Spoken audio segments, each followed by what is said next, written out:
ان سے زیادہ کال ہوتی ہے پبلک کے لیے.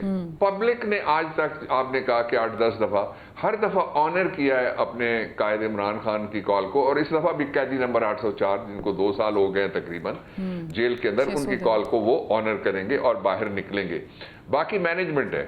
آپ نے دیکھا جہاں کوئی لیڈر بھی نہیں پہنچا تھا وہاں لوگ تو پہنچے ہوئے تھے, اور وہ ہزاروں کی تعداد میں تھے, اور اگر ان کے ساتھ جبر نہ ہوتا تو وہ لاکھوں کی تعداد میں اور نکلے ہوئے تھے. اس پہ ڈاکٹر صاحب کوئی شک نہیں ہے کہ موبلائزیشن کے اندر, بالکل موبلائزیشن جب بھی پاکستان تحریک انصاف نے کال دی ہے یا پھر عمران خان صاحب کی طرف سے کہا گیا ہے تو لوگ پہنچے ہیں. Mobilization was always there, you very correct about it.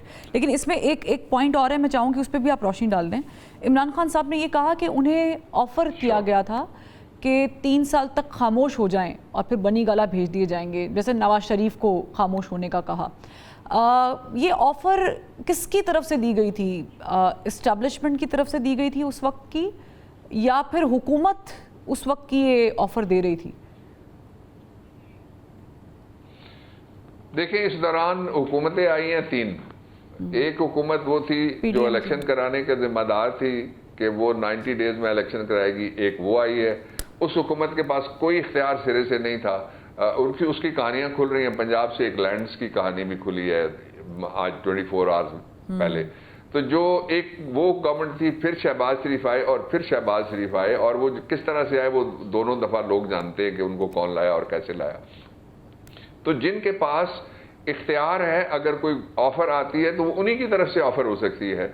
اور جو پولیٹیکل ڈسکورس ہے اس کے اندر جو نون لیگ ہے بدقسمتی کے ساتھ, اس کے لوگوں کی کریڈیبلٹی کا یہ عالم ہے کہ وہ یہ خود کہتے ہیں کہ وہ دیکھیں جی یہ تو بڑا ضدی آدمی ہے. ایک نے نہیں بلکہ ان کے 2 کیبنٹ ممبرز کہہ چکے ہیں کہ یہ بڑا ضدی آدمی ہے, قیدی نمبر 804, اور نہ یہ باہر آنا چاہتا ہے, نہ یہ رہائی چاہتا ہے, نہ ہمارے ساتھ بیٹھنا چاہتا ہے.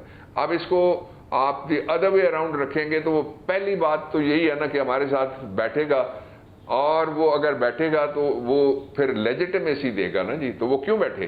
اگر کوئی بیٹھنے کا وقت آئے, اگر کوئی ایسا فیصلہ ہو تو سب سے پہلے میں اس کی مخالفت کروں گا. اس لیے کہ یہ دستور کے خلاف کوئی کام وہ تو ہمیں بھی نہیں کرنا چاہیے. دستور یہ کہتا ہے میجورٹی رول ہوگا. میجورٹی رول جو اڈلٹ فرنچائز ہے, بالغ رائے دہی کی بنیاد کے ایک آدمی ایک ووٹ. ایک دفعہ کسی نے میرے ساتھ ایک ڈیبیٹ کی فارنر نے, اور کہا, میں ملک کا نام نہیں لیتا, کہ جی یہ پاکستان میں تو کوئی دستور نہیں ہے اور پاکستان میں تو ویمن ایمنسپیشن نہیں ہے. میں نے کہا آپ بتائیے آپ کے ہاں عورت کو کب ووٹ کی, خاتون کو کب ووٹ کی, اور یہ جو صنف نازک ہے کب ووٹ کا ملا؟ اس نے جو ایئر بتایا, میں نے کہا اس سے پہلے ہم نے تو ووٹ کا رائٹ دیا ہوا تھا. تو اس لیے یہ پاکستان کی جو سرزمین ہے, اس کی کریکشن کا جو کورس ہے, وہ جو ذریعہ ہے وہ دستور ہو سکتا ہے, کسی کا سرمن نہیں ہو سکتا.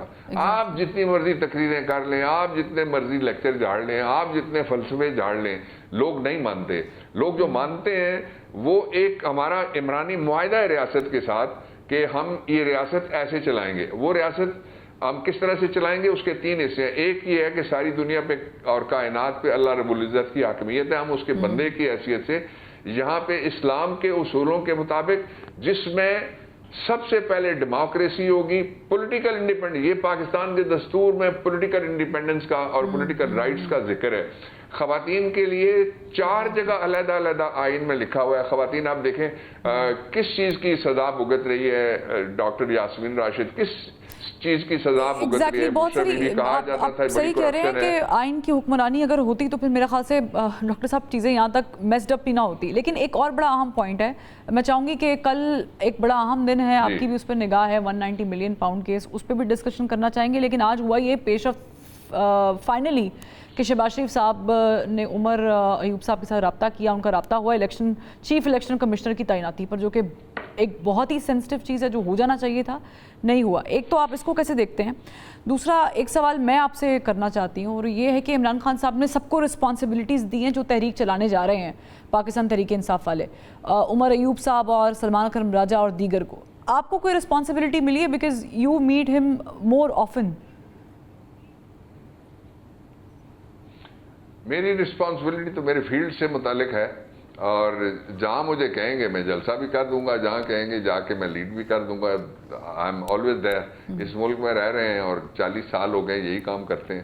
ایک لیکن جو عہدیدار ہیں ان کو ان کی عہدوں کی حیثیت سے جو رسپانسبلٹی ملی ہے, اور مجھے پوری امید ہے کہ اس دفعہ یہ جو عہدیدار ہیں جن کے پاس پارٹی کے عہدے ہیں وہ یہ شکایت پیدا نہیں ہونے دیں گے کہ ورکر پہنچ گئے اور عہدیدار جو تھے وہ گھر بیٹھے رہے. اسی لیے عمران خان نے بالکل درست کہا ہے کہ اگر وہ قید کاٹ سکتے ہیں تو جن کو ان کی وجہ سے عہدے ملتے ہیں وہ انشاءاللہ العزیز نظر آئیں گے, آئی ایم شیور. ایک اس کا پہلو. اس کا جو دوسرا پہلو ہے, آپ نے کہا کہ election commission of Pakistan. Election commission of Pakistan کو اگر کسی کو نئی جیب کی گھڑی چاہیے یا کسی کو ایک ایسا شخص چاہیے جس کے گلے میں وہ رسی ڈال سکے اور رسی کا دوسرا سرا وہ اپنے ہاتھ میں رکھ کے اس کی مرضی کی طرح مرضی کے مطابق اس کو ہلا جلا سکے یا نچا سکے, تو یہ نہیں کرنا چاہیے. اس لیے کہ پاکستان ٹوٹا ہی اسی بات کے اوپر تھا کہ جن لوگوں کو ووٹ دیا گیا تھا ان لوگوں کو اقتدار نہیں دیا گیا. اس کے فریق کون کون تھے ساری دنیا جانتی ہے. اور یہ ایک پولیٹیکل گورنمنٹ بنانے کی بجائے کوشش یہ کی گئی کہ ہم ایک مرضی کی اپنی مرضی کے لوگوں کو بٹھا دیں اور لوگوں کو کہیں کہ یہی جمہوریت ہے اور اس کو آپ قبول کریں. وہ لوگوں نے قبول نہیں کی تھی. اچھا, اب یہ ہے کہ جو الیکشن کمیشن ہے اگر اس میں قاضی فائز عیسیٰ کو لگانا ہے, اس میں سلطان سکندر کو لگانا ہے, اس میں اس قبیل کے کسی اور ملازم کو لگانا ہے جس کو کہتے ہیں لاہوری گروپ آف بیوروکریسی, تو اس کو تو کم از کم پی ٹی آئی قبول نہیں کرے گی, اس کو میں بھی مسترد کروں گا, اس کو وکلا بھی مسترد کریں گے, اس کو قوم بھی مسترد کرے گی. فار گاڈ سیک میں سب سے کہنا چاہتا ہوں, اور جو ڈیسیجن میکرز ہیں آپ اپنے لوگوں سے تو نہیں ڈرتے نا, مجھے پتا ہے آپ بہت بہادر لوگ ہیں سارے کے سارے, تو آپ کیوں ڈریں گے کسی سے؟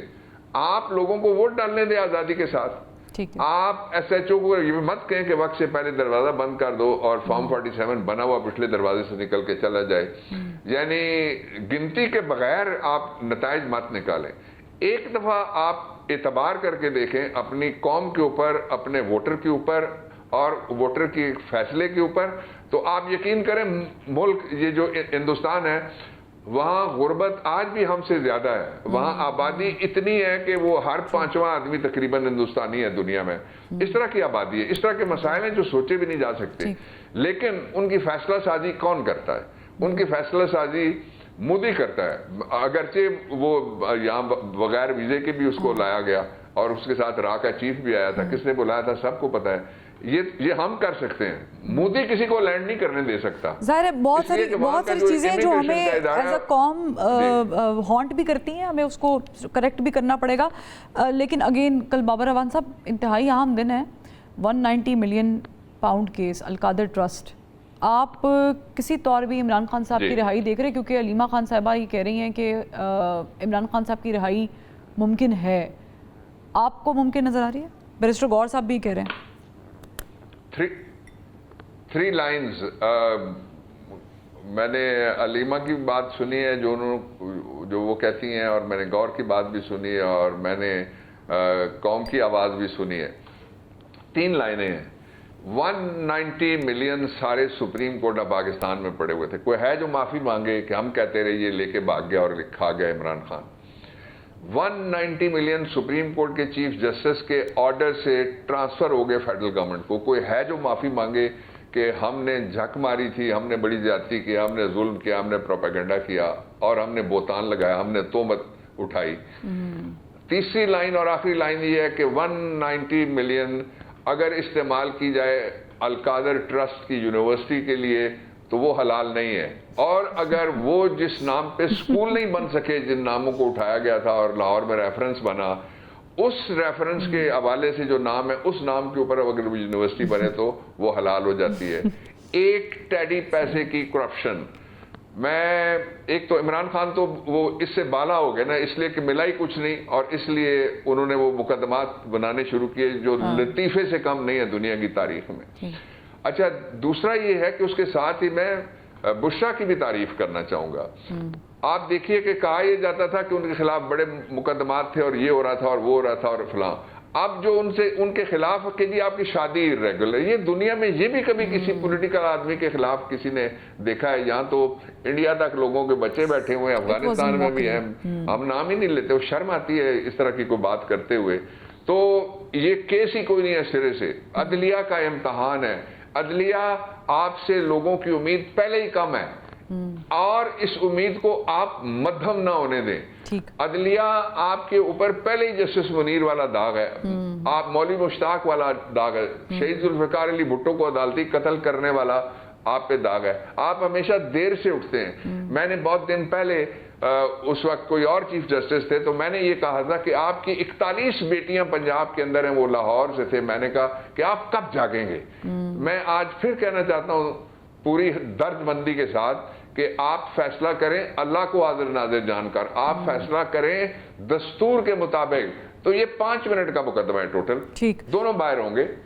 آپ کہہ رہے ہیں کہ اگر قانون اور دستور کو مد نظر رکھ کے ان بائسڈ اگر فیصلہ کیا جائے تو 5 منٹ کا یہ مقدمہ ہے، اور پھر بشرا بی بی اور عمران خان صاحب دونوں رہائی پائیں گے. بہت شکریہ ڈاکٹر بابر اعوان صاحب، آپ نے اپنا قیمتی وقت اور رائے ہمارے ساتھ شیئر کی.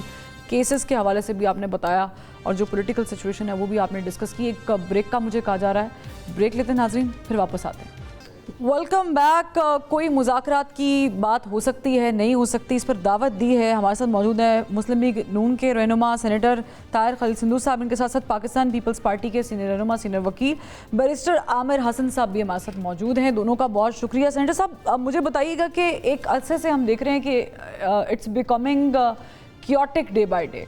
تو عمران خان صاحب اگر کال دے چکے ہیں احتجاج کی اور آپ لوگ یقینی طور پہ اس کو سنب کرنے کے لیے بھی تیاری کر چکے ہوں گے، تو کیا اس سے پہلے اس کے بعد میں کوئی راہ ہموار ہو سکتی ہے کہ آپ بات چیت بھی کر لیں؟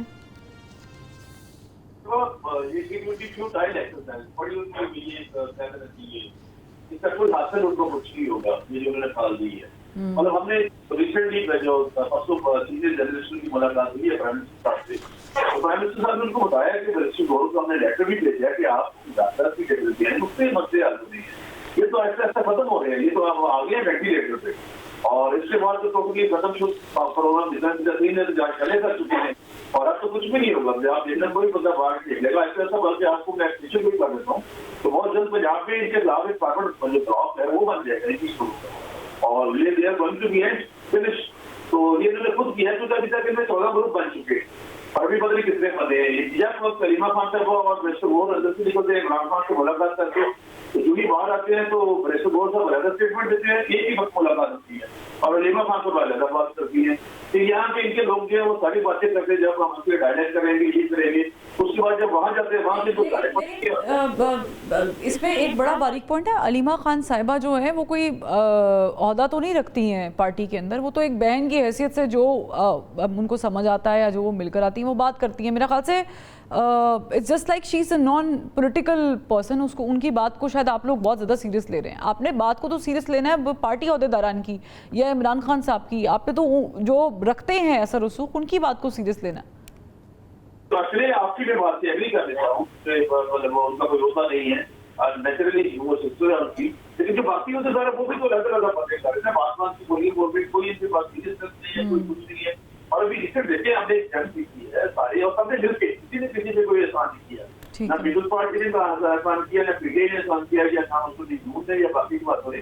ہم نے اپنے سپر سلار حافظ محمد سعید صاحب کے ساتھ اور ساری فوج اور قوم نے مل کے مطلب ایک جنگ لڑی ہے، سفارتی طور پر انڈیا کو ہم نے تنہا کر دی ہے.